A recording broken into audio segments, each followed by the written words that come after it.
Karibu mpendwa msikilizaji na mfuatiliaji wa St. Gaspar Media katika kipindi cha maisha ya watakatifu.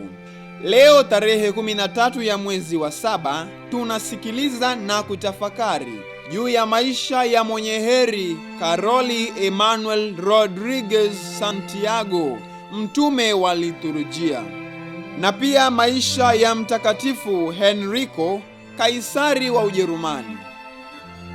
Mwenye heri Karoli Emmanuel Rodriguez Santiago alizaliwa tarehe 22 ya mwezi wa 11 mwaka 1918 huko Cagaus, Puerto Rico. Akiwa na umri wa miaka 6 alipata janga kubwa la kupoteza nyumba na store ambavyo viliteketea kwa moto. Wakiwa wamepoteza karibu kila kitu, familia haikuwa na namna nyingine bali kuhamia kwa babu yao. Maisha yao ya kumtegemea Mungu yakichangiwa na uchaji wa bibi yake, na baada ya kupokea komunyo ya kwanza, Karoli alikuwa na ibada na mapendo makuu kwa Ekaristi Takatifu. Akiwa mtumishi wa kanisani, alitambua thamani ya imani wakati wa maadhimisho ya Ekaristi Takatifu. Ni wakati wa maadhimisho ya liturujia alijisikia kuitwa kuyatolea maisha yake kwa Bwana. Mapema akiwa katika shule ya sekondari, alipata shida kubwa ya vidonda vya tumbo. Ugonjwa huu ulimletea mateso makubwa maisha yake yote. Ugonjwa huu ulimzuia hata kupata shahada yake ya kwanza katika chuo kikuu cha Puerto Rico kule Rico Piedras. Hata hivyo, udhaifu wake haukuzuia majitoleo yake kwa Kristo na kwa kanisa, na kwa upande mwingine, kushindwa kuendelea na masomo hakukuzuia roho yake ya sala. Alisoma vitabu vingi vya kiroho na vya falsafa. Alijifunza pia kucheza kinanda na muziki mtakatifu. Akiwa anafanya kazi kama karani kule Caraguas Gurabo na katika kituo cha utafiti cha kilimo, Karoli alitumia kipato chake chote kuchochea na kuhamasisha watu waelewe kwa undani mafumbo ya liturujia takatifu. Akifundisha kwa kutumia vitabu mbalimbali vya liturujia alivyotafsiri. Baadaye Karoli alichapisha kitabu kilichoitwa Liturujia na Utamaduni wa Kikristo. Alianzisha kwaya iliyojulikana kama Twakusifu Mungu Mkuu. Zaidi ya hayo, aliweza kufanikiwa kufikia hamu ya moyo wake ya kumtangaza Kristo kati ya wahadhiri na wanafunzi wa chuo kikuu. Kadiri wafuasi wake walivyokuwa kwa idadi, Karoli alihamia katika chuo kikuu kikatoliki na kuanzisha kikundi cha liturujia. Alianzisha pia kikundi kilichoitwa Siku za Maisha ya Kikristo, akiwahimiza hitaji la kuishi liturujia na fumbo la Pasaka la mateso, kifo na ufufuko wa Kristo katika maisha yao ya kila siku. Akijua umuhimu wa waamini kushiriki ibada kikamilifu, alihimiza kutumika kwa lugha za asili katika ibada, na hasa wakati wa vijilia vya Pasaka ambayo ilikuja kurudishwa kuadhimisha tena saa 6 usiku na Papa Pio wa 12 mnamo mwaka 1952. Mengi aliyoyahimiza Karoli yalikuja kuamuliwa na mtaguso wa pili wa Vatikano mnamo mwaka 1962 katika hati ya liturujia.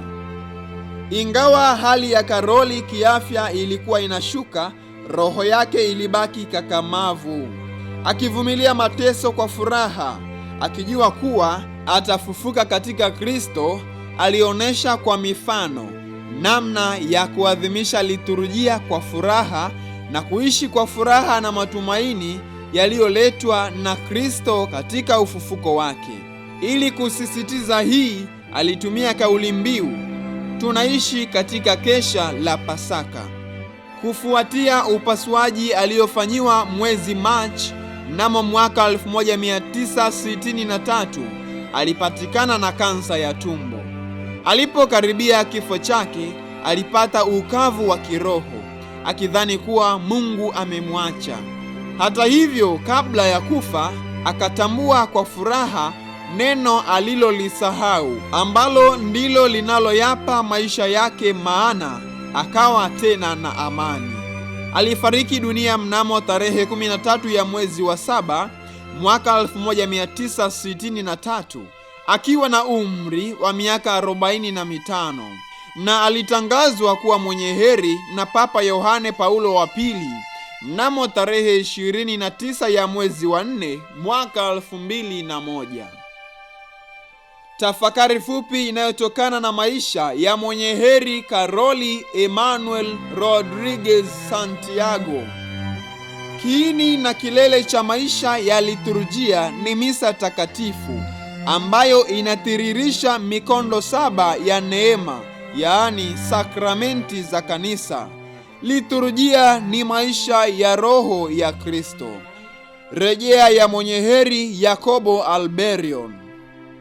Karibu tuendelee kusikiliza na kutafakari juu ya maisha ya Mtakatifu Henriko, Kaisari wa Ujerumani.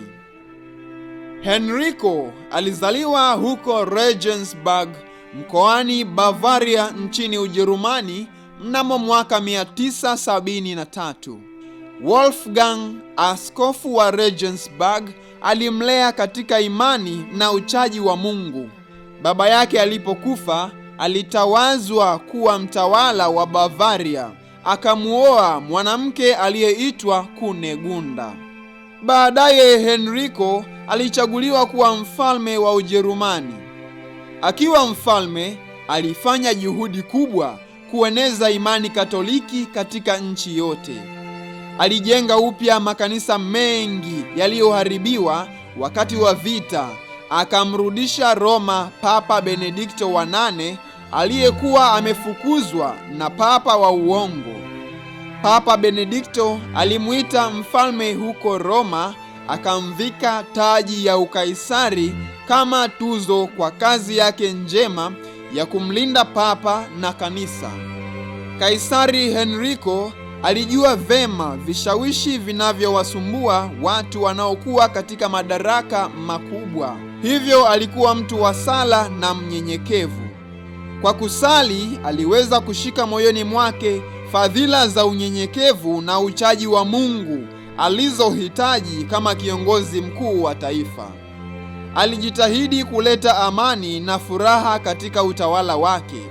Alisaidia kuwaongoa watu wa Hungaria wawe Wakristo. Alijenga kanisa kuu la kiaskofu na monasteri mjini Bamberg.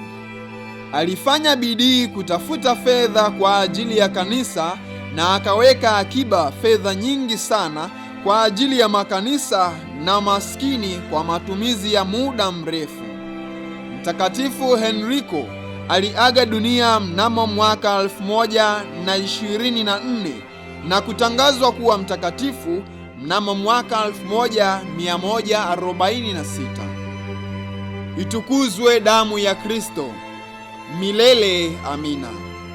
Tafakari fupi inayotokana na maisha ya Mtakatifu Henriko, Kaisari wa Ujerumani. Alitumia sala kama silaha ya kupambana na vishawishi. Akajipatia fadhila ya unyenyekevu. Watakatifu wengine tarehe 13 ya mwezi wa 7. Watakatifu Kunigunde na Sara. Watakatifu Eugenius askofu, Salutaris na Mauritius wa Tunisia. Na pia watakatifu Serapion, Trophimus, Meleus, Evangelius, Proposus, Attalus, Zenon, Macrobius, Meneus padre na Trofima bikira, wote wafiadini. Mtakatifu Henriko, Kaisari wa Ujerumani, na mwenye heri Karoli Emmanuel Rodriguez Santiago, mtume wa liturujia, mtuombee.